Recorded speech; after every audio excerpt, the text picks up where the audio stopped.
ঘটনাটি উহুদ যুদ্ধের সকালের। হযরত হানজালা রাদিয়াল্লাহু আনহু মাত্র গত রাতেই বিয়ে করেছেন। তিনি তার স্ত্রী জামিলা রাদিয়াল্লাহু আনহার সাথে বাসর ঘরে ছিলেন। ভোরের দিকে তিনি যখনই শুনলেন যুদ্ধের ডাক এসেছে, তিনি আর এক মুহূর্তও দেরি করলেন না, এমনকি ফরজ গোসল করারও সময় নিলেন না। সেই অবস্থাতেই তলোয়ার হাতি জিহাদের ময়দানে ছুটে গেলেন। এদিকে তার স্ত্রী বিবি জামিলা এক অদ্ভুত স্বপ্ন দেখলেন।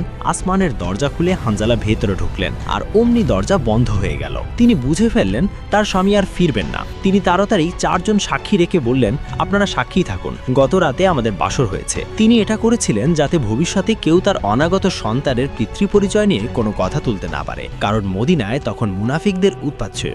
যুদ্ধের ময়দানে হানজালা রাদিয়াল্লাহু আনহু বীরের মতো লড়াই করতে করতে কাফের শাদ্দাদ বিন আসওয়াদের তলোয়ারের আঘাতে তিনি শাহাদাত বরণ করলেন।